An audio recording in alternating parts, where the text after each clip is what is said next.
We can Sorry go ahead about and get that. started with people. Oh, sorry. Go ahead. No, I just apologize for the recording in progress. Oh, no problem. Um, yeah, if people hop on when we're chatting, we'll just work them into it. So Trisha already knows me because we are on the same team, but Lauren, I'm Elizabeth Nelson. I'm with NASPA, which is the National Alliance of State Pharmacy Associations. So the 50 state pharmacy associations are our members. We also have an AMC that works, provides services with the state. So Trisha and I work on that together.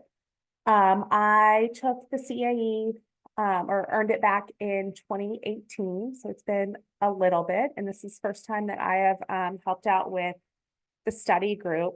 So feel free to tell me if I'm doing anything wrong or not, how you guys normally do it.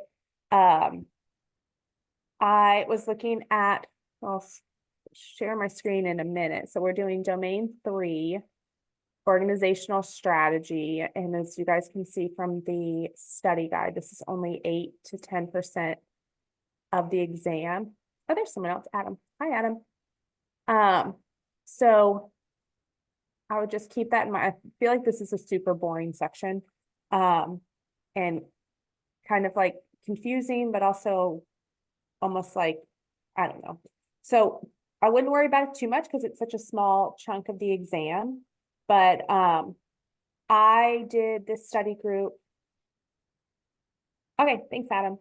I did this study group back in, I guess it was 17, 18. I did it twice, and I truly believe that if I hadn't done the study group, I would not have passed the test because you guys have seen going through this already, the first two, or if you've taken the study group prior to, it's just almost just learning how to take the exam versus actually, I mean, you're learning the stuff as you go, but like, the questions are asked in a strange way. And so some of it's just kind of learning how to take it. So I thought I would tell you a couple little of my tips and tricks before they started, because I feel like these are more applicable to this domain than some of the other ones. But I always, when I was looking up the questions, I'd always remember like ASAE is all about like mission and purpose. So like I would always keep that front of mind. When in doubt, they'll say to like do a survey. Like they're always about surveying, which is nuts because nobody ever responds to surveys. But ASAE loves the survey and they love starting the committee. So I would keep those in mind, and then just taking the exam like you are the CSE of a national huge association with unlimited budget, unlimited staff. And I know that that's hard, especially for us at like smaller state organizations, or I mean, technically we're a national one, but we're still tiny. We're never gonna do a survey and then start a committee and then do an environmental scan, that kind of thing, because it's just not likely. But if you think like I am, like for me in pharmacy, I say I'm Steve Anderson, who's the CEO of the National Association of Chain Drug Stores. He was actually the president of ASAE like a year or two ago, so you guys might know the name. But he makes like $2 million a year. They have like unlimited money. They have a huge staff. So when I take the test, I'm like, I am Steve Anderson. What would Steve do? So I would just keep those things in mind. I was going to say, Elizabeth, that helped me a lot in my reading for this one.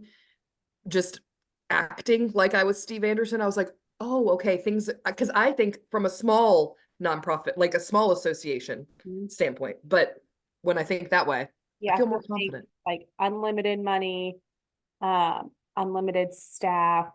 It's hard not to just think of what you would do in your situation, but you have to like kind of get out of that. Trisha and I had this conversation. Trisha and I worked together.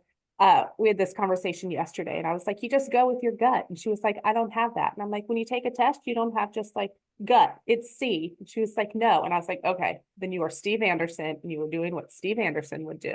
I mean, I have a gut, but I don't have a gut. Jokes on jokes. Um, Lauren and Adam don't know us, Trisha, so they're not going to laugh. That's not true. I'm Uh, chuckling here behind the scenes. okay. Would you say that was especially helpful for like those questions that you didn't know, like the content? You know, like, oh, I just don't know what this one is asking. So then you put yourself in that mind frame of like the top executive, you Yeah, know, I tried and to like kind of, continue. yeah, I tried to keep that in mind. Keep in mind, when I took this, it was in 2018, so we were still a paper one. I had to fill out a Scantron. I'm pretty sure it's all electronic now, right? Since the Yeah. pandemic. So we had like one sheet of paper for like scratch paper, but I wrote Steve Anderson at the top of my scratch paper just to like keep that in mind. Um, I think that helps because I work for such a small association and we just like all wear a million hats. And it's not just like I only do membership, blah, blah, blah. Like we kind of do everything. And it's hard to get out of that mindset of your like day to day when you're taking that exam. But also to be perfectly honest, I'm just a good test taker too. So I think I annoy Trisha when I just say go with your gut. Like I will, those 200 questions, I didn't go back and look at any of them. I just go through and that's how I've always been. But I did keep that in mind, like unlimited funds, unlimited staff. Well, you Yeah. may have talked about it already, but like, what were some of your resources and like study guides and like, you know, flashcard programs, or, you know, what did you use? You know, what worked best for you? So I did this study group twice. So I did it fall of 17 and then spring of 17. And there were actually 4 of us that did it twice. So we had the same kind of core group um, throughout. So we were also in person back then. So we would meet at the VSAE office, but like just doing exactly like this, going through the questions and just discussing them, I felt like helped so much because when you're just looking at the questions alone, like even yesterday when I was reviewing this, I felt like an idiot because some of these, like I was getting questions wrong and out of practice from like this stuff, and they're just like asked in such a strange way. So I feel like having the discussion and kind of like talking through it in this group was the biggest help. I think the study guide was helpful. I did have the law book and the other book, the law book's blue and the other book's red, those huge ones. But I mean, they're just so boring. It's hard to read them. I feel like I'm not being the best study guide leader right now by saying that, but I thought going back through old questions and like other practice question things, like you get what, like 200 questions in the back of the study guide. I had people send me older practice questions too, but then I found that messed me up somewhat too because they changed the study guide. So I wouldn't go too far back with practice questions. Like, so that was 2018. I was looking at like 2015 ones and they were messing me up. So I wouldn't go back too far of study questions because they changed the test. Even looking at what was in this domain, like they mentioned DEI and technology and stuff like that in the study guide now. That was not in there in the study guide that I had. So I wouldn't go too far back with practice questions, but I think that practice questions, the study guide, and then just discussing stuff out loud is what helped the best. And I mean, taking your time during the test. I say I didn't go back and look at stuff, but I did go fairly slowly and I was like crossing out ones I definitely knew were wrong. And just knowing that the test sucks. And when you leave, you're going to feel like you failed. But nobody in my study group failed. I feel like everybody leaves that room thinking that they failed, and nobody that I know has. There was one woman in my test, because again, we were in person. We were up at Virginia Commons Center, whatever that is. And she was taking it for the 3rd time. And I was like, well, have you done the study group? And she said no. So I was like, I think that discussing it out loud with people is the most helpful. And what group are you with, Adam? So I work for an association management company. So I'm kind of with several, like I'm the ED for a few organizations. like they're small, like nonprofit, like you mentioned, wear every hat, kind of blending the roles a little bit. We do have, departments. We kind of act as like a brick and mortar for like 20 different organizations, but much smaller than what the idea of the exam is and how you're supposed to be acting. Got to get out of that mindset. You guys can all borrow Steve Anderson. If you look up their 990, he literally makes like $2 million a year, guys. And it is still a nonprofit association.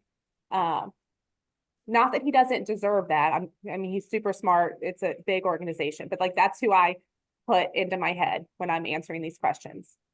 So you can borrow him if you want. There are other, I mean, think of all the huge like CES or CEA, the technology. What do they call themselves now? CTA, Consumer Technology. They're the ones that do the big. Yeah, CTA runs CES. Yes, thank Right. you.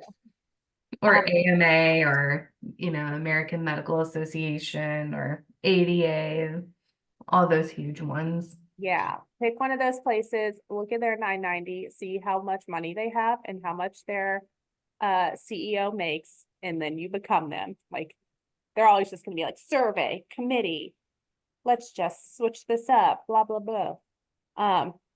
Okay, let's go to questions and I'll stop just Trisha knows I'll just keep talking about nothing. And then we won't even get to them.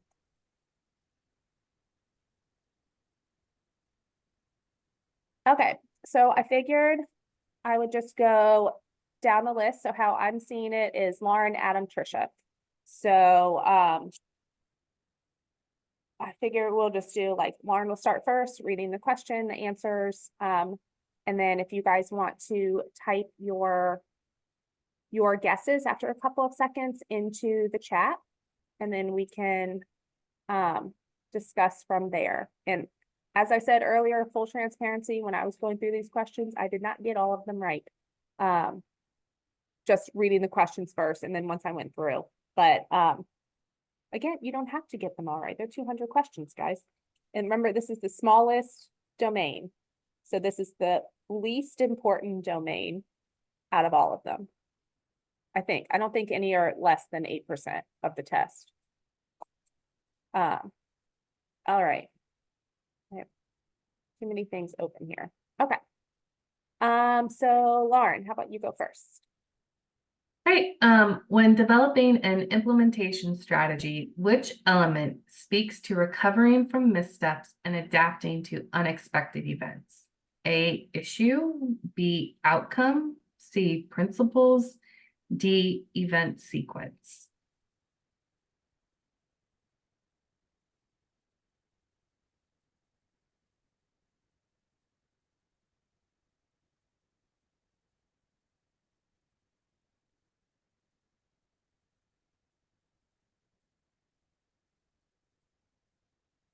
All right. Looks like you guys all have them in there. So Lauren, do you want to explain why you picked D? That is correct. I had picked D because I thought that it speaks to recovering from missteps and adapting to unexpected events, which to me means that there's like multiple things happening. And it just seemed like the answer that made the most sense out of those three to answer that question because of the sequence. I think term is what triggered that for me. But I'd also like to hear other people's reasonings too. Yeah, I agree. It just seemed that like D had multiple aspects, and that's what the question had. You have a misstep, you're recovering, and then you're adapting to, something else. That is a sequence, everything, issue, outcome, singular things that, maybe, the issue could have been the problem that led to the misstep. The outcome is, how you adapt, but not like the whole process. And principles didn't seem to align with this at all. Yeah, I think he was basically just knocking out what didn't make any sense. And then I came to 2 and was like, well, D makes the most sense of the ones that are left. Yes, and those are all also great testing things, like which answers the most right. I feel like with this exam, a lot of them are like sort of right. We have to like pick the most right. And then this is one of the questions that I got wrong when I was looking at yesterday, because I just flew through the question and I was like, B, outcome, done. And then I was like, oh, this is a good example of slowing down. And I don't know how it is with an online test. You can't like underline stuff on the screen, but I found that So can I you? think you can. I took a CMP for the certified meeting professional last year, and you could highlight and you can cross out answers and go back and like all of that. So it's very helpful on the computer. Okay, good. Because that is another thing that I would recommend when I said like going slowly and then underlining stuff in the question. That just helps me read the whole question, because when you fly through it, you get the wrong answer like I did. Like I knew it wasn't issue or principles, but since I just read the question so quick, I was just like outcome, done, and then I was wrong. So you guys all did much better test taking strategies, I guess is the word. Okay. 2, how about Adam? An environmental scan is considered an appropriate tool for identifying a stakeholder group's current and future needs. What does an environmental scan take stock of?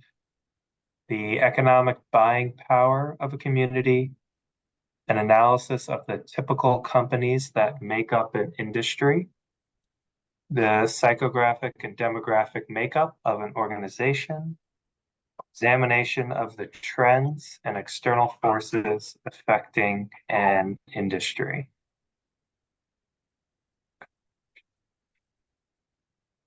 Given a minute, you guys can throw your answers in the chat.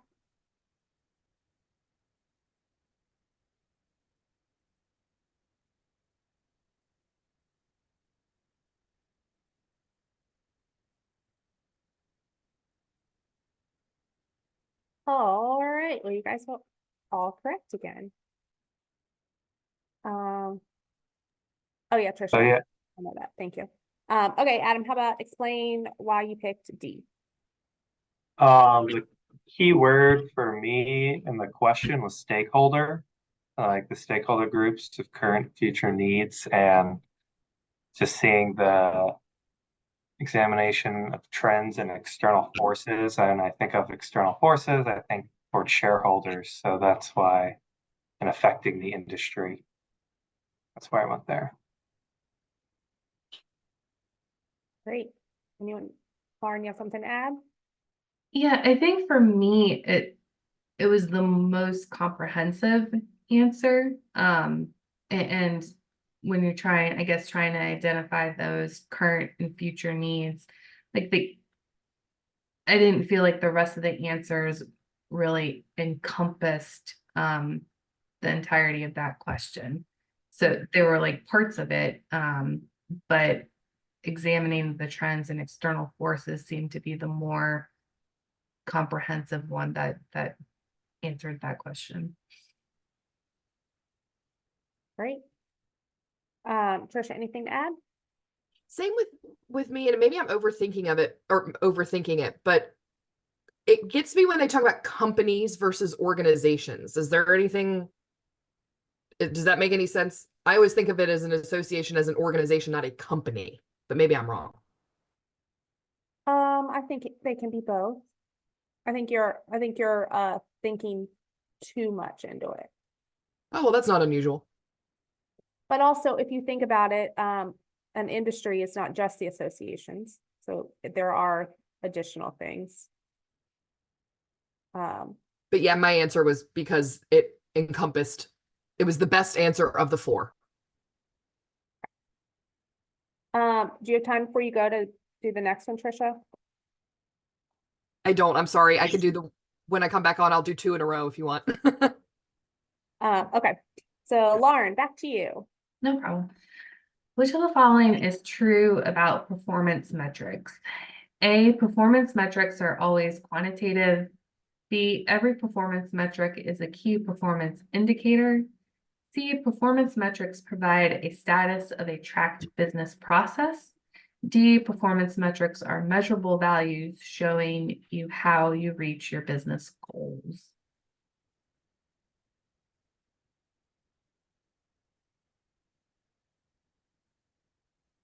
Me, this question is missing answer E, all above, but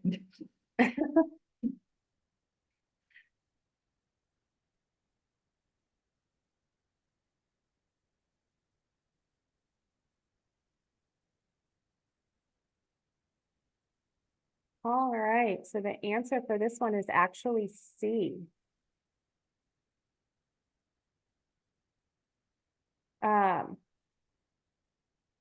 So let's discuss this one out. So, you guys want to explain why you picked D?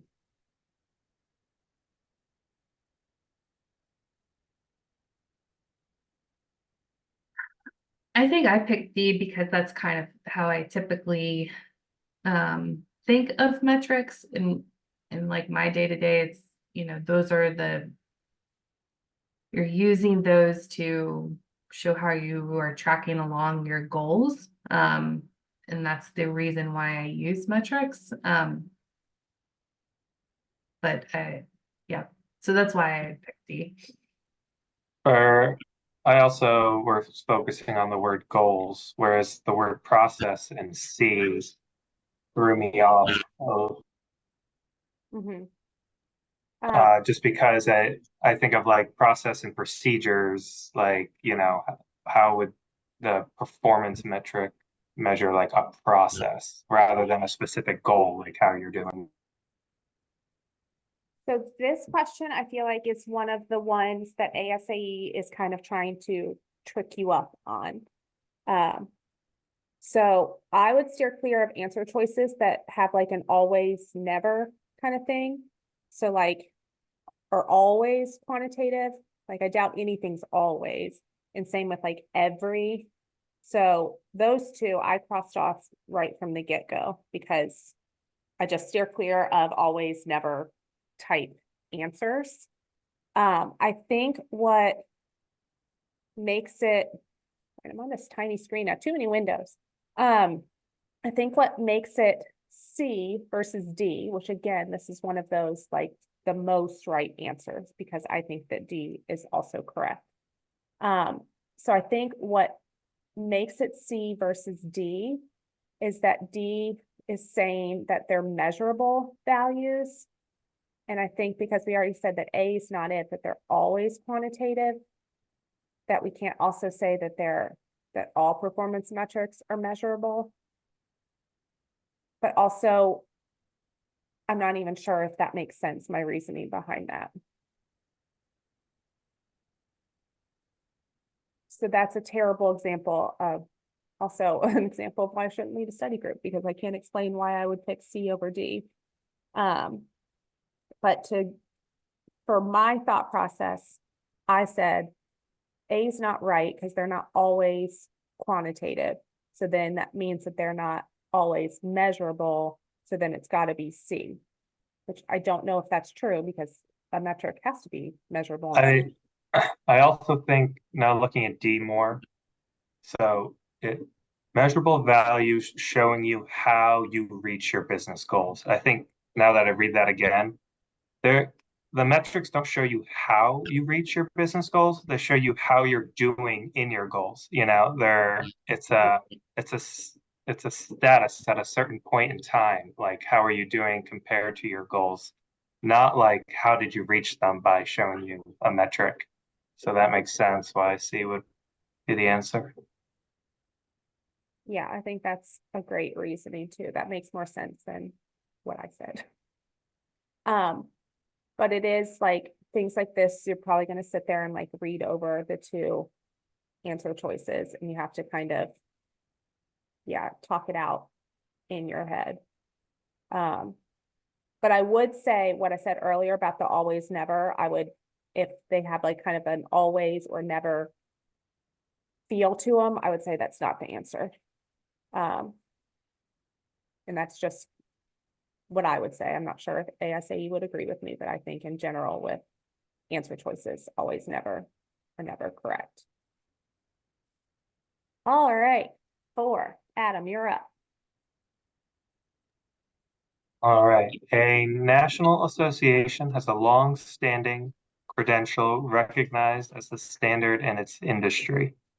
As a recently hired chief staff executive of a competing national association in the same industry, you hear from many of your members that the credential is not keeping up with changes and is losing its relevance. As the chief staff executive, what is your best first step? Immediately begin development of a competing credential. Recommend that the board create a task force to explore developing a competing credential.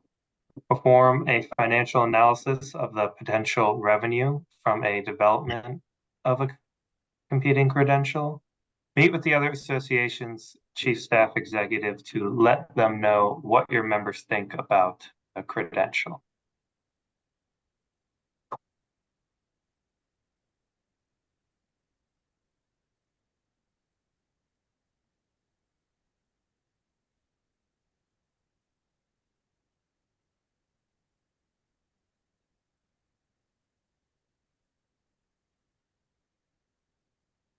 Okay, so we've got mixed answers here. We've got 2 B's and 1 C.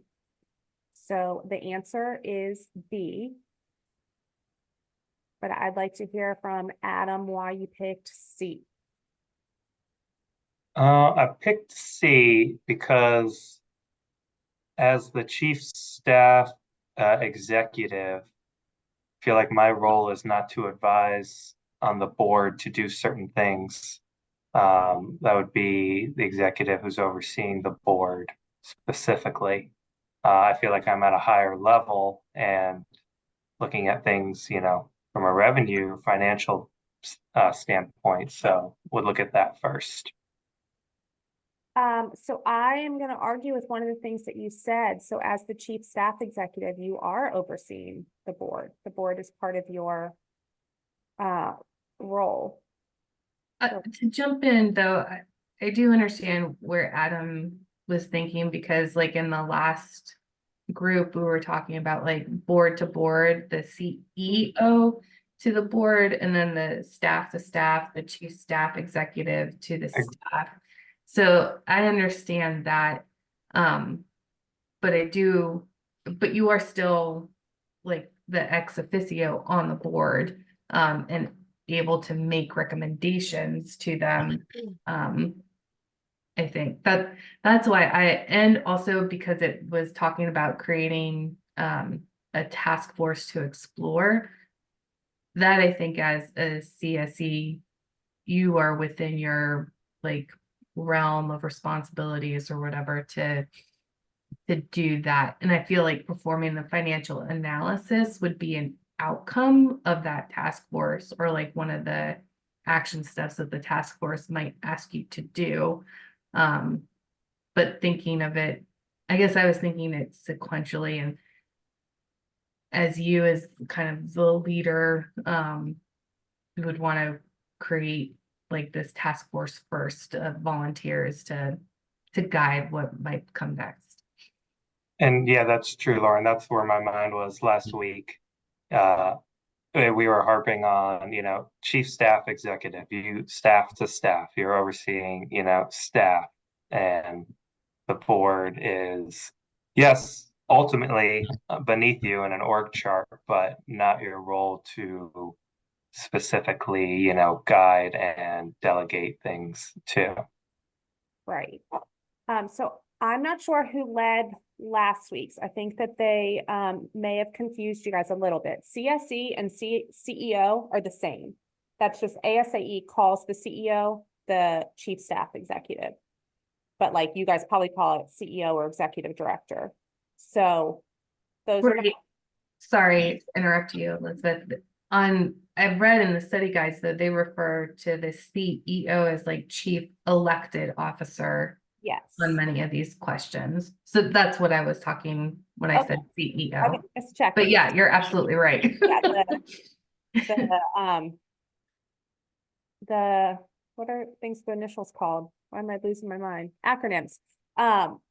Mess you up because yes, they're a little confused. So yeah, the staff to staff, member to member thing is definitely correct. Just keep in mind that the chief staff executive and the chief elected officer are kind of like at the same level. So I think that recommending to the board, so it's not like telling the board to do this, but like probably you would recommend to your board president, like, why don't you do a task force, that kind of thing. But no, I totally understand your reasoning too. Sorry, it's taking me a second to hop back into CAE mode too. But also, and I don't remember which one of you guys said this, but completely agree that I took it as the task force would then do this financial analysis. So, My thinking was, oh, sorry. oh, go ahead, Tricia. My thinking was that it says your best first step. Based on what they're talking about, all of this information they're gathering is hearsay. So that's where I was thinking that, like, well, first we have to get all of this information in an actual form before we can do anything. So all of the other stuff felt like it was too soon. Right. And this question is why I shared my like 3 things I always kept in mind, because like when in doubt, ASAE is gonna say, make a committee, make a task force, assign other people, which as we all know, living the day-to-day is just never gonna happen. Like, good luck finding volunteers to join your task force. Like, staff will be doing this. But remember, we're Steve Anderson. He's just assigning a task force. Okay. Trisha, you're up. All right. Due to evolution of services and company mergers and acquisitions, 2 national associations find that more than 70% of their members are also members of another association. Many leaders in the industry are calling for a consolidation and complaining about the excessive dues that they pay to fund 2 associations. As chief staff executive of one of the national associations, you've been authorized by your board to engage in conversations with the other chief staff executive to explore potential partnership paths. What is your best next step? Is to work with the other executive. Sorry, that last sentence is awkward. What is the next best step to work with the Yeah, I think it's just a typo. Yeah. Yeah.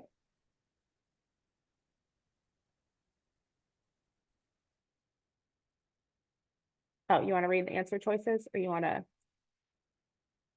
Whoops, I lost my chat box. A, notify employees of the board's decision and B, determine who will be the CEO if the organizations opt to merge. C, draft an agreement on confidentiality and sharing of information. Or D, set up a timeline for financial due diligence reviews to take place. Do you want me to put my answer in chat or just say it? We've been putting them in chat.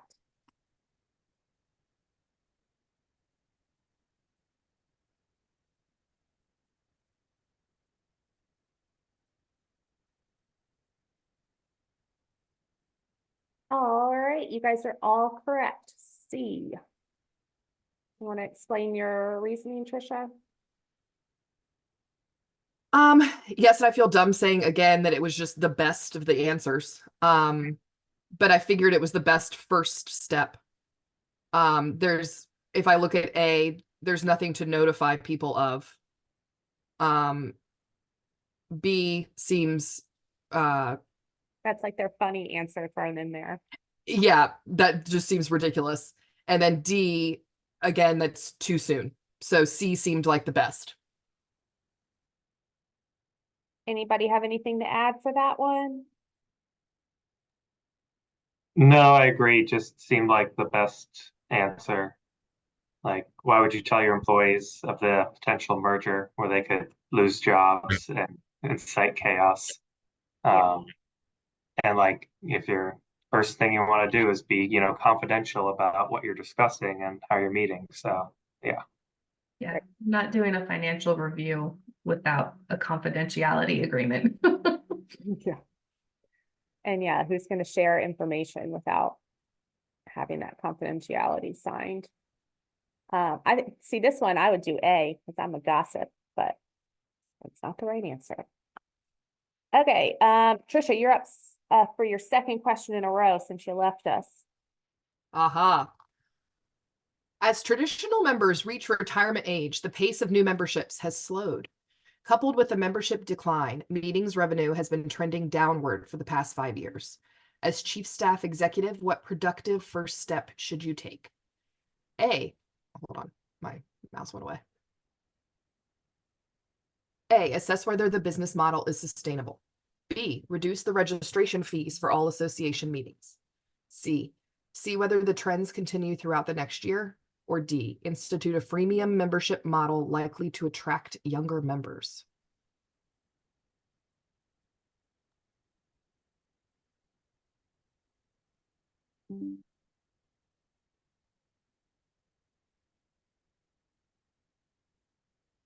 Oh, all right, you guys all got it. It's A. So Trisha, you want to explain?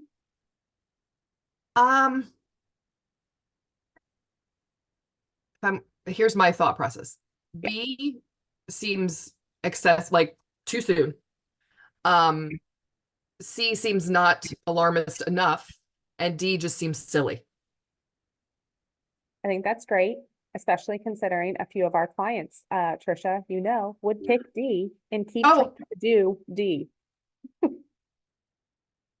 Lauren, you have something?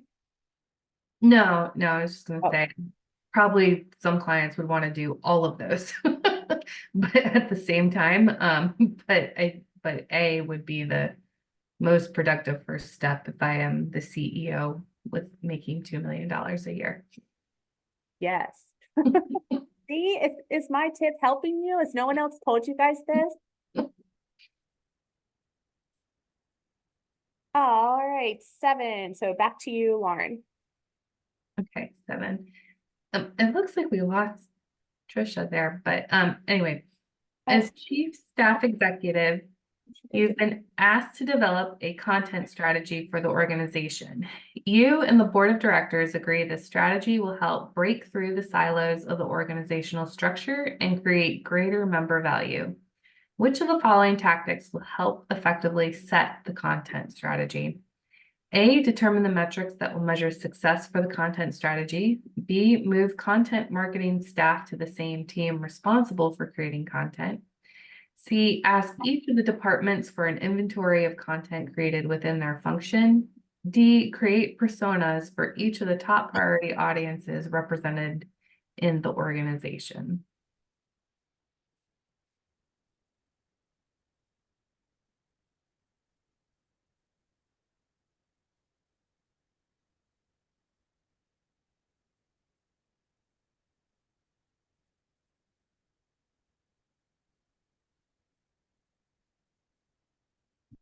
All right, you both said D, and D is the correct answer.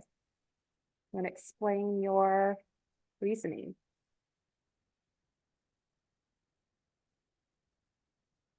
I think I was between two answers here, A and D seemed to be the more proactive of the two, or the more action oriented of the two, versus A, which is just determining what the metrics will be. But yeah, I guess that was my reasoning. I'd like to hear what Adam thought. Yeah, I didn't think I just kept reading the last part, what will help effectively set the content strategy. And I feel like A will help you measure the success, but not like create the strategy itself, it won't lead to that. So that's why I went to D, like by grouping your audience into, the personas, you can understand where you need to target your content better and, create that strategy. That's great. This is another one of those questions that I got wrong when I was when I was going through it. Like I said, A, that comes kind of like towards the end of strategic planning. B's their silly answer. And then I picked C because I was like, oh, see what we already have. But then after going through the study guide, they like literally say, like, kind of look at like current people, current processes. So looking at your current audiences makes sense. So good job for you guys. You got it right. This was another one of those questions that made me feel like a dummy. Oh, Trisha's back. Hello. Hi, my computer went out. Sorry Oh. about that. All right, well, it's back to you, Trisha. Woohoo! When examining a complex enterprise, what frame of reference includes perspectives that provide a unified vision for integrating the requirements of today and the opportunities of the future while sustaining the enterprise? That is a lot.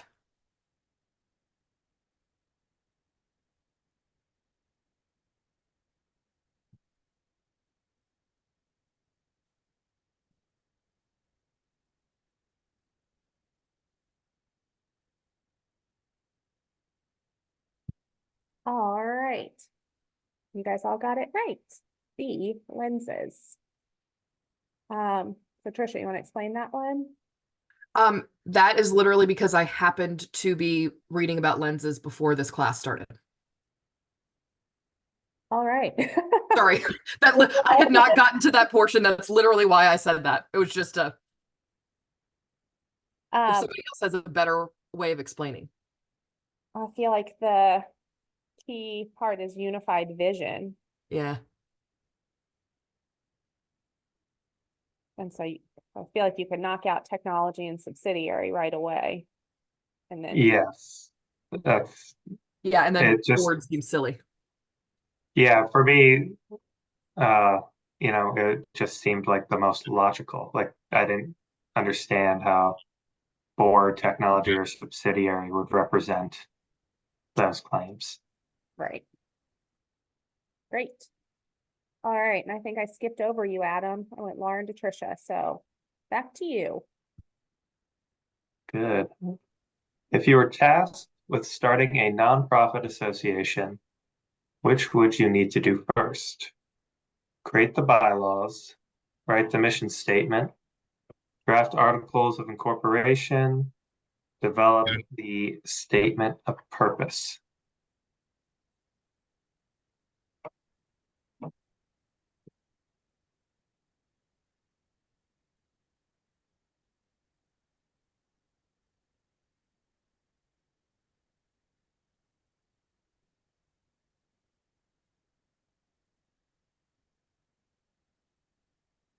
All right, I love Lauren's C question mark because I feel like that's where the brain wants you to go. But remember, guys, this is ASAE, so the D's have it. It's all about purpose. Like, why are you here? The why comes before the what. You want to explain your reasoning, Adam? Yeah, so I know I was thinking of the articles of incorporation first, because that's your contract between, the board and the state of wherever you're incorporating. But like in that, you need to know what the purpose of your organization is when you're incorporating. So I feel like that had to be taken care of first. Yeah, so I think you would do your purpose and then your articles. And then do you guys think you would do bylaws or mission statement next? Mission. Yeah, mission and then bylaws. Right, that's what I was thinking. Oh, I'm the outlier. I was gonna say bylaws and then mission. I've been too much in like governance mode with my own organization, so that's why I'm like defaulting to the legal stuff. Yeah. But remember, this is like perfect. We have unlimited money. Everything's perfect. So we've got to go back to our purpose. The word purpose always throws me too, because I tend to use the word mission rather than purpose. Like always go back to the mission, but ASAE uses purpose is their word. So good thing to keep in mind. All right, Lauren, number 10. One benefit of knowledge management is A, reduction of staff time used searching for information. B, decreased time to spend on improving member services. C, better organization and less use of institutional knowledge. D, reduced need for research and information management processes.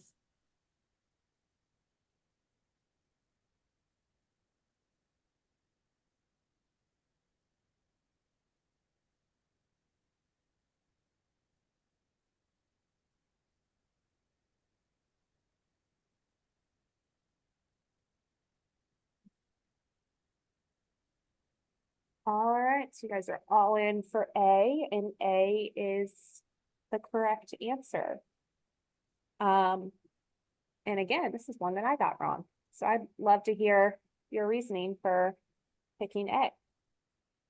The correct answer. You want to explain yours, Lauren? Or just your thought process? I think I was trying to marry the benefit of knowledge management. And the reason why I chose A is because the other didn't seem to really fit. Like, I think the other one that I probably would have been between was C, better organization and less use of institutional knowledge, but the less use is what threw me there, because I don't think we would want to use less of institutional knowledge, and that didn't seem to marry with knowledge management. So that's why reduction of staff time seemed like the best benefit to me there. Mhm. Anyone have anything to add? That's pretty much Uh, my thinking too. Yeah, spot on, especially the less use of that took that one out for me. Mhm. And decreased time to spend on improving member services didn't seem like a benefit to me. So yeah. So I had picked C, but why I did that is because I was in my small association mindset. And like, so I was like, yeah, we don't need to use institutional, like relying on searching for like older emails, blah, blah, blah. But that was me thinking of like my day to day rather than the big picture, perfect world kind of thing.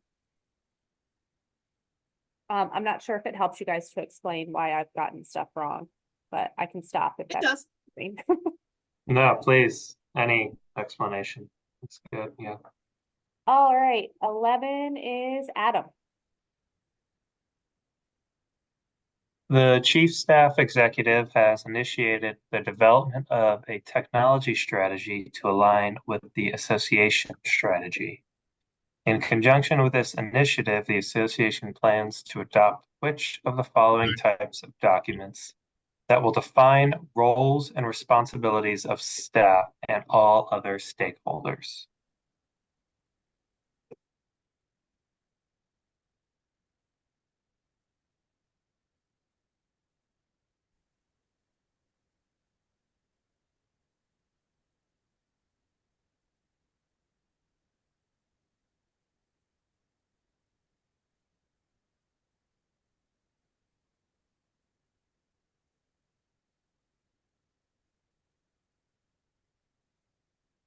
All right, I love this one that we got all different answers from everybody.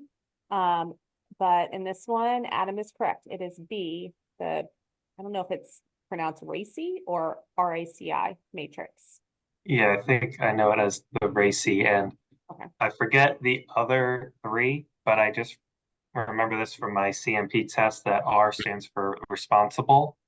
And I think A is accountable. And I forget what the C and I are, but you're I actually looked at putting, it when I saw this question. It's consulted and informed. okay, so like for everything, all the roles in your staff and stakeholders, you list them out and, who's responsible, who's accountable, who's consulted and informed for, all of these, decisions and plans. I also think this question is a great one that even if you don't know, like, I don't remember a RACI matrix from 2018. I had to Google even what that was. but since the question was asking about defining roles and responsibilities of staff, I knew it wasn't the strategic plan. That's not going to have it listed. A vendor matrix doesn't have anything about staff, and then SWOT analysis isn't it? So like, that's how I narrowed it down to get to RACI matrix, even while not knowing what a RACI matrix is. That's the position I was in, and I went with C because that was like the one, because I didn't know what RACI matrix stood for and whether it did actually pertain to staff or not. And I didn't know if maybe they were going to say staff or like vendor or something like that, but that makes sense. And Trisha, why were you thinking A?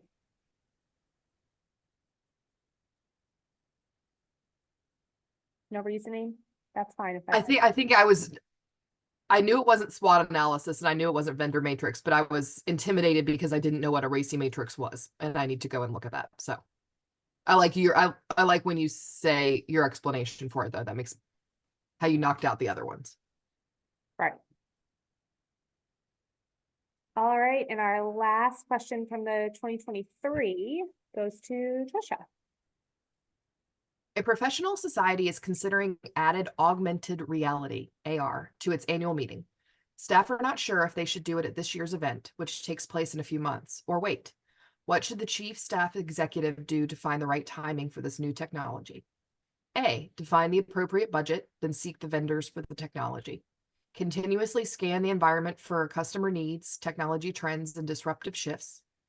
C, to develop staff with an innovative mindset, provide AR gear to employees so they can adapt the technology first and then implement once they can serve as member support. D, there is nothing the chief executive can do to find the right time. Customer preferences are constantly shifting, and it's better to be too early than too late.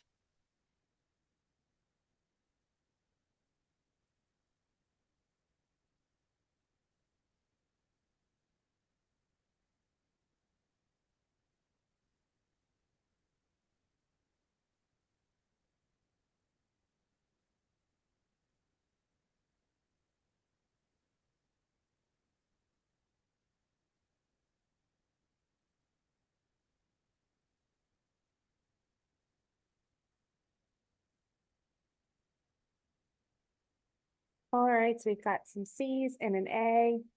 You guys are all wrong. It is B.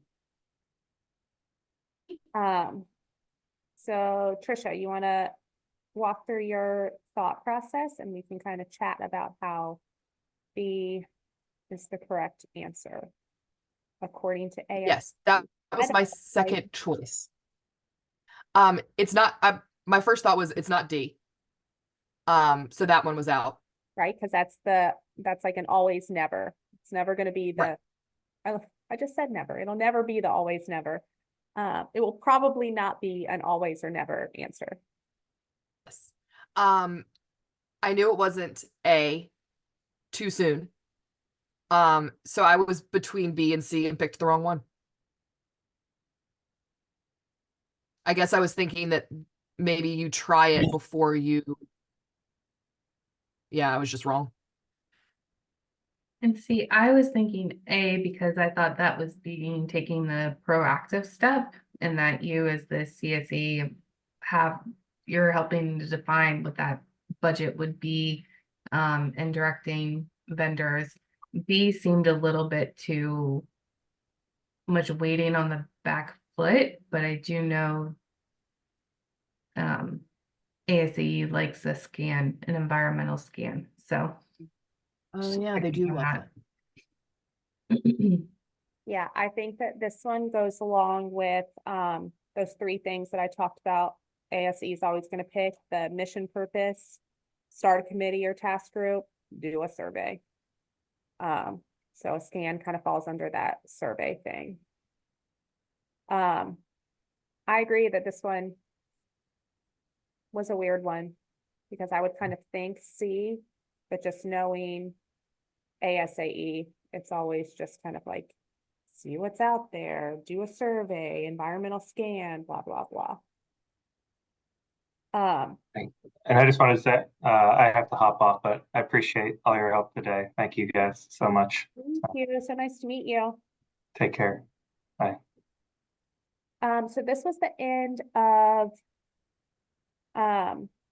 the 2023 questions. So we do have some from 2020 if you guys want to go through those too, just as extra practice.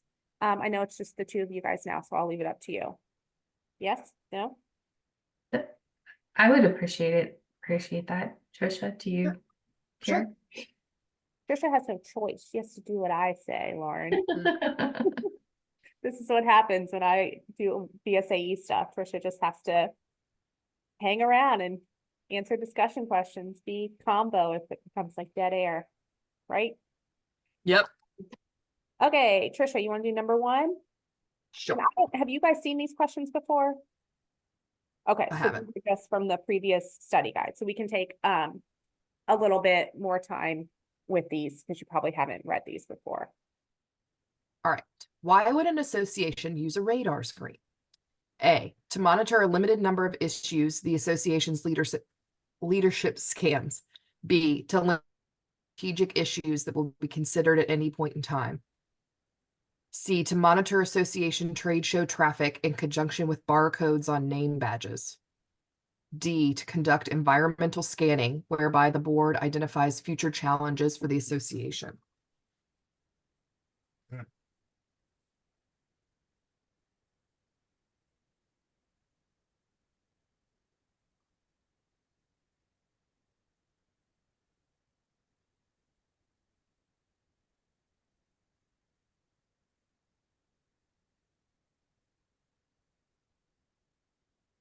Sorry.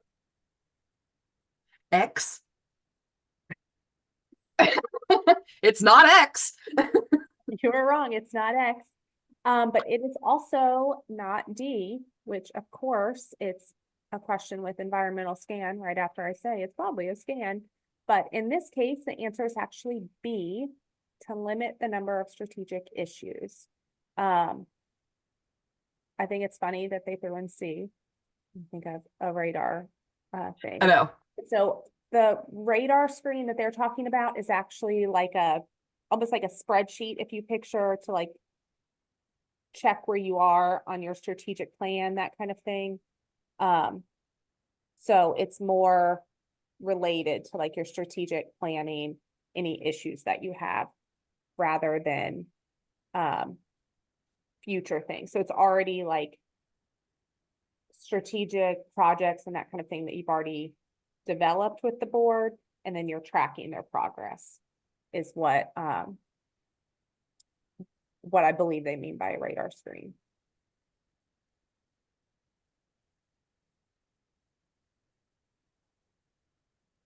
All right, number two, Lauren. What is the primary reason a CSE should use as justification to the board for establishing a knowledge management program for association members? A, it will create a new member service. B, it is identified as a need in the strategic plan. Excuse me.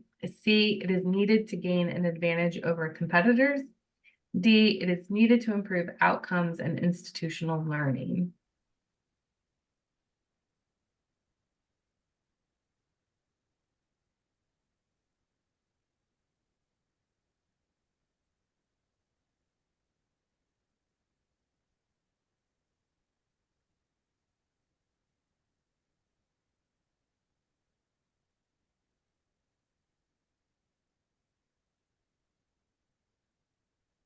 All right, so you guys both clocked in with B, and the answer is actually D.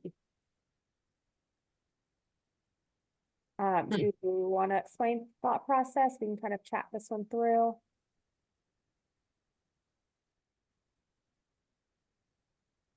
I didn't like my answer. I didn't either. I didn't like any of them. Yeah, but usually I guess I'm just used to using the strategic plan, like programs are implemented because it's been identified in the strategic plan, that that's what we're going to do and stuff. So I was kind of just using that, to be honest, I'm not sure why. I'd like to hear the explanation for why it's D. Yeah, same. So, I think this is another example of choosing the most right answer because I think that B is correct, but D is more correct, and that's just from ASAE's kind of like their definition of knowledge management. And that's just like, so they say it's collecting the content, analyzing that content, and then coming up with new ideas to like improve things and then connecting people around it. So I think when you look at like those 3 bullet points, that kind of brings up the improved outcomes. Since you're going to like analyze all of the content that you have in your knowledge management program and then use that to make new ideas.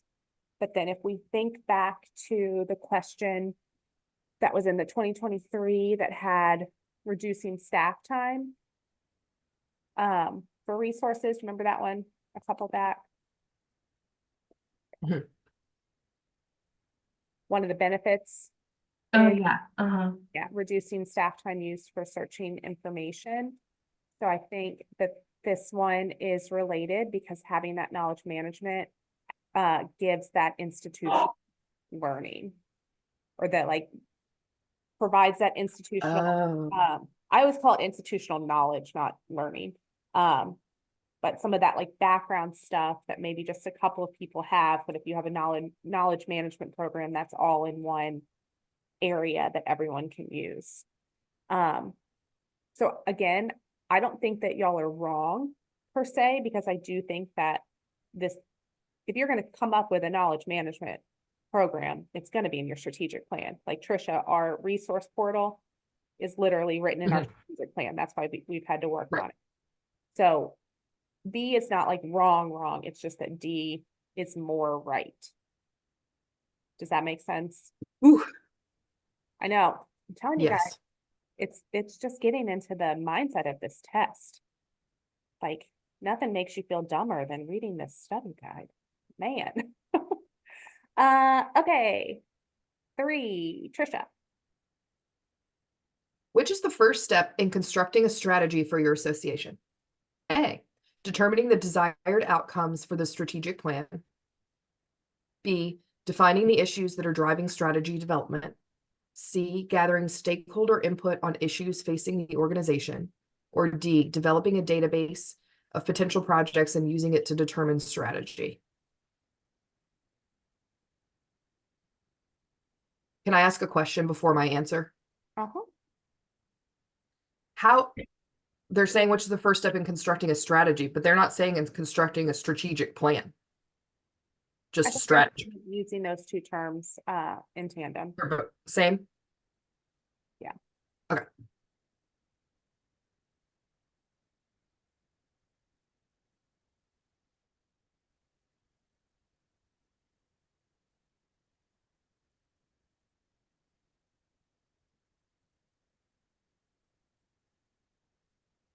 Oh, did you guys both answer? Yes. Wait. Oh, wait, no, you didn't. I'm looking at the older ones. Okay.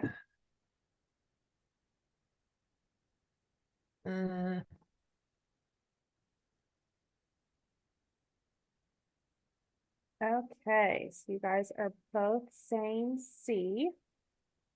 And the answer for this one is actually B. So of course, the 2020 questions are all telling me I'm wrong about my when in doubt survey people. So maybe don't keep that tips and tricks. Trisha, you want to talk about your thought process?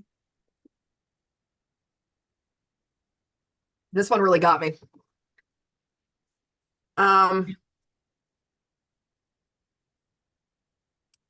D just felt wrong to me. Right. So D was out. I don't, sorry, it honestly was just, I don't have, it really got me. I don't know. I just knew it wasn't D. For me, I was between B and C, but I had thought that C, gathering the stakeholder input might be the better first step. But before defining what that issue is. But I guess B is the better first step. Yeah. Right, so I agree with Trisha, it's not D. A, would be further along in the process, it's not gonna be the first step.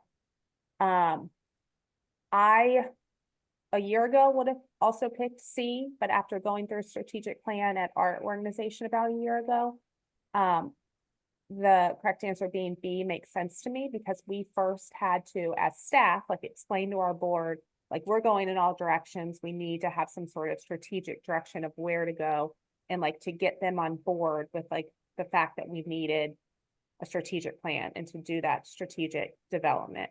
And then once we got the board involved, then we got stakeholder input from all the board members and then like other random members, that kind of thing. So this one, I feel like I only got the answer because we just did strategic planning. But like, as you'll see, Trisha and I are in the same organization and she just wasn't involved at that like board level, so Yeah. she didn't get that either. But yeah, I think it's the same thing that B is the more right answer. And so if you kind of were thinking through the steps of a strategic plan, you would first have to get your board involved with like a green to start to do this strategy and the strategic planning. And then it's just tough with stakeholder because I sometimes read stakeholder as board member, but it's not. Stakeholder can be kind of anybody. All right, 4. Is this Trisha or is this Lauren? I'm mixed up now. Still good, I can go. What is the first step an association should take to implement a knowledge management program? A, identify the knowledge sources. B, hire a consultant to develop a work plan. C, decide what knowledge is critical to the mission. D, identify a clear vision for gathering and using the knowledge base.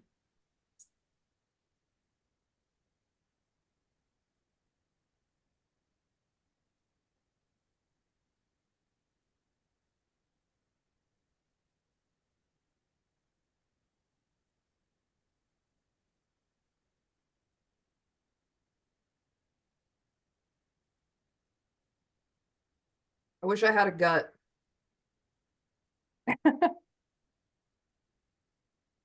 We're working on it, Trisha. You'll get one. I know.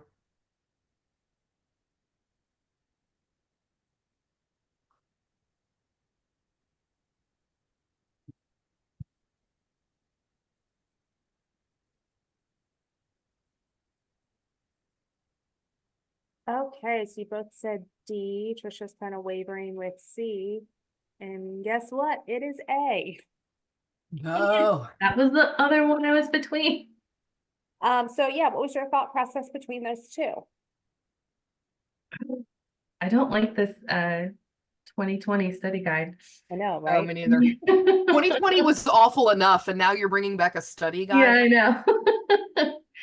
So I should have, what I was cluing in on was the first step to implement a knowledge management program. I was really focusing on that implement. Same. And why I didn't think it was deep, I put it down anyway, was because it was identifying a clear vision. And in my mind, it's like, well, you already have, if you're implementing something, there's already been a vision developed for it.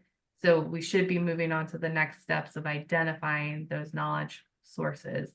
But I was going back to the, like, oh, what's the, like, taking it to the very first level that ASAE goes on some of these questions Mhm. is, coming up with like what the vision for it should be. So that's why I picked D instead of choosing A. Right, I completely agree. I feel like they threw the word vision in there to throw you because we know ASAE is all about purpose, vision, mission. Like that's top of everything. Again, I only knew this because I literally wrote down the 3 steps for knowledge management on my notebook over here. And the first one is collecting the content. So I think that it would be A closely followed by D. So like you're getting all of the knowledge sources and then you're looking at them and how, and like deciding how you're gonna use that knowledge. I don't think that the consultant, I feel like B and C, you guys could kind of knock out fairly quickly in it and then have it between A and D. But again, I completely agree with you, Lauren, on the test. I'm sure I would have picked D because it had the word vision in it. And like questions like that just make me think they're kind of just trying to trip you up. Yeah. Frustrating. Not that I'm saying anything bad about ASAE if they're seeing this recording somewhere. They're listening. Yeah. 5, Trisha. Which describes the correlation between an association's budget and strategic plan? A, prepared with the plan leading the way. B, prepared with the budget leading the way. C, prepared for the same 3 to 5 year period. D, prepared simultaneously with references to the budget placed in the strategic plan.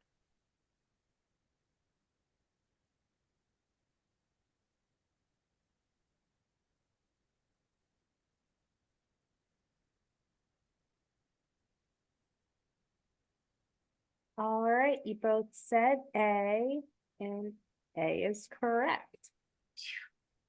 Phew, I'm starting to think I didn't know anything about association management. You know more than you think, Lauren. I mean, you can ask Trisha. This morning, I literally was like, I feel like an idiot looking at this stuff. Like, I'm getting all these answers wrong. Like, it just takes a bit to get into that whole mindset. So you know more than you think. Trisha, thought process. My thought process was the budget's not going to lead the way. It's going to be strategy. So not B. C, the odds that they're doing it, like the odds that their budget, like their time is always going to be the same 3 to 5 periods seemed outrageous to me. Yeah, who can make a 3-year budget? That's nuts. Right. And Maybe then not D, hard enough. right, exactly. And then D, prepared, like, I don't think this, I could be wrong, but I don't think the strategic plan gets down into the specifics of the budget. Correct. So I went with B. Or Yeah. sorry, A.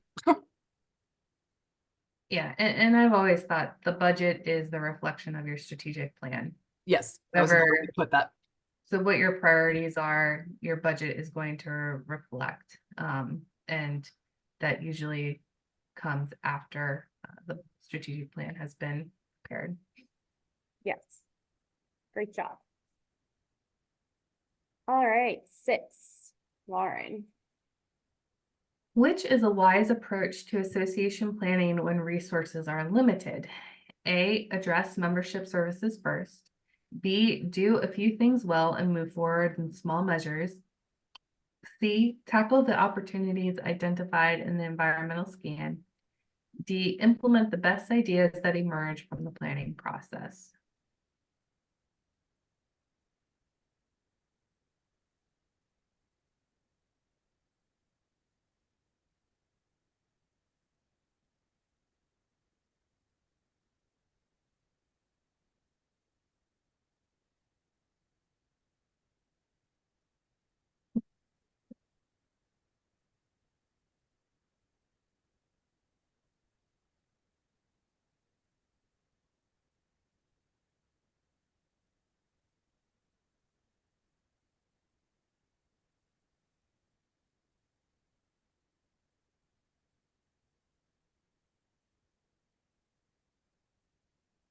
I don't feel like I got this answer right.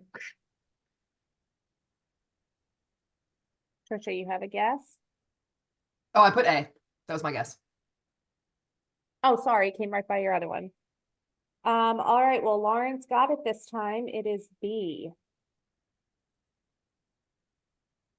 You want to explain your thinking? You also thought maybe A too. Yeah,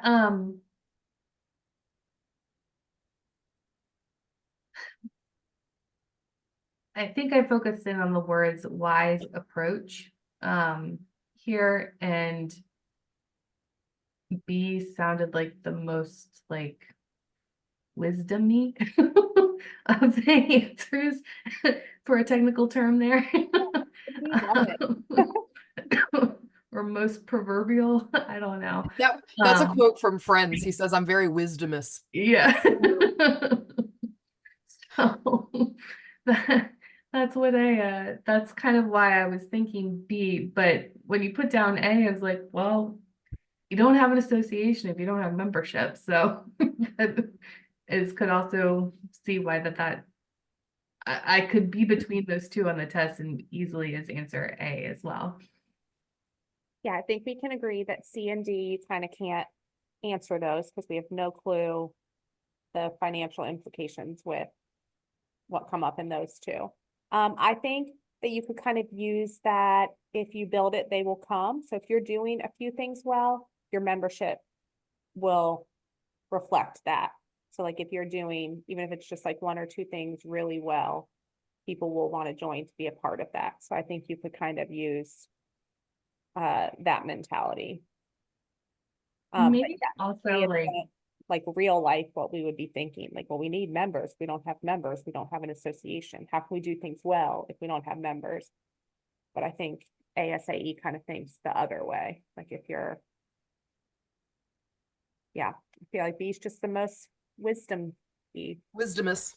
Yeah. well, and also I guess you could think like B technically could wrap A into one of those few things that you're doing well. So it's like one of those like taking a high level thought process to the question or something.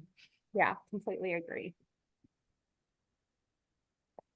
All right. 7, Trisha. Why are scenarios used in planning? A, stories about how things are. B, case studies for problem solving. C, alternatives for how things could be. D, predictions of a future that is sure to occur if an association doesn't act effectively. This is very doomsday. This is a very 2020 question.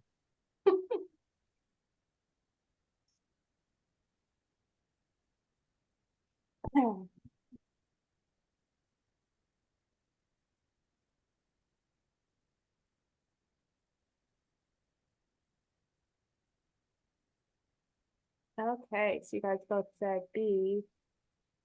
Womp womp, the answer is C. All right, so I guess I get that. yeah, this is one of those, I didn't remember this whole scenario thing in planning. I think as even how Trisha read the question, we knew right away, D's not it. That's, Yeah. There's always a silly one. yes. I think A is our second one we can eliminate because stories about how things are, that just doesn't sound professional, strategic. I mean, I know that the answer is C, but I also would have selected B, so it's hard for me to explain how it would be C. Well, because technically they're saying the same thing in a different way. Both make sense. Right. But I guess B is kind of using like, I mean, a case study is something that has actually occurred, whereas True. B could be like a maybe, like this might happen, that kind of thing. So I guess if you're Yeah. planning, Like a case study's more formal. So if you're just yeah, case studies like this association did X and Y occurred, where like C might be like, well, if we did this, then maybe this would happen. I feel like C makes it more like an if. Yeah. yeah, In one of my associations, we would always do like alternative scenarios when we were going through the budget and like look at like what if membership was this, what if membership was that, and it should have Yes, that clued is into that. the correct answer. Thank you, Lauren. Using budget stuff, like we do that too. Like, well, if we get X number of sponsorships, then what does that do for the bottom line, that kind of thing. So Yeah. I think it's doing the like ifs and kind of plugging in different scenarios in the name. Yeah, that's a great one. Thank you. 8. Again, I've forgotten who we were on. There are only 2 of you guys you think I could remember. I'll go. Okay. Your 501c6 association has a bylaw that requires all members to be domiciled in the United States. At your annual convention, a contingent of 6 Canadian business owners requests a formal meeting with your board chair and you. In the meeting, they propose that the association vote them into membership. Which is your best response? A, tactfully tell them it is not possible since the bylaws prohibit such membership. B, refer the request to the membership committee to evaluate by the next board meeting. C, begin a strategic exploration of an international mission and strategy after the convention. D, arrange for a motion to be put forth at the next board meeting, changing the bylaws and allowing membership for the Canadian prospects.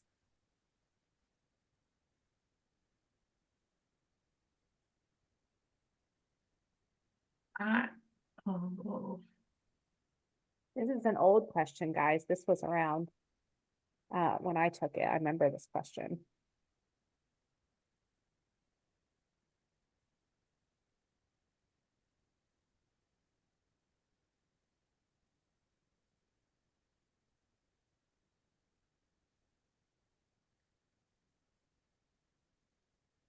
I don't like my answer though. I don't either, but I'm putting the same one. Guys, you're both right. Oh, okay. So is there ever a chance that you walk out of this exam confident? No, Because even when I get it right, I'm not confident. I told you, I cried, Trisha. Yeah.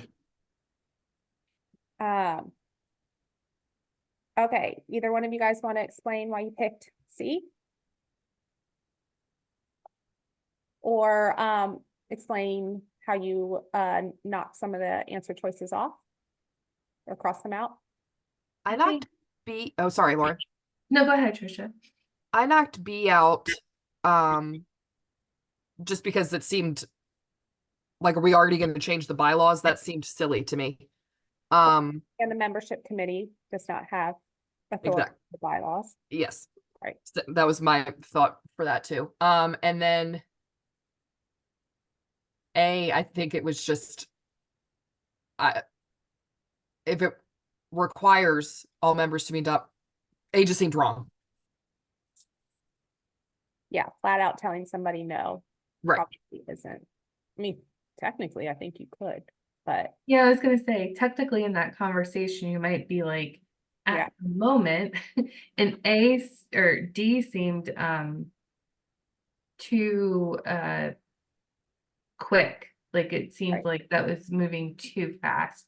And B, to be honest, I was between B and C about whether or not you were going to refer this to the membership committee, but I think I picked C because that seemed like you as the CSE taking the most action in that request rather than deferring it to the volunteer committee.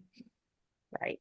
And I feel like there is like a hidden part of C that's like begin strategic exploration by creating a bylaws task force or something like that, with a specific group of people to look into potentially changing your bylaws. But yeah, D, you wouldn't do because people would have too many questions. You would just end up doing C anyway. You can't Mhm. just do that. And technically, I think you could do A. So I think that's a right answer, but not the rightest answer. The rightest. The most right. Whatever. You guys said wisdomist. I can say rightest. Yeah. Oh, looking at our time. Let's do it. Stop share. Do you guys have any questions before we wrap up? Sorry if I was scattered. This was a little more difficult than I thought. No, it's very helpful. I Yeah. really appreciate going through the questions and talking them through with I like putting the answers in the chat first and then seeing what everybody else's what their thought processes were. Is this your first go round of the study group, Lauren?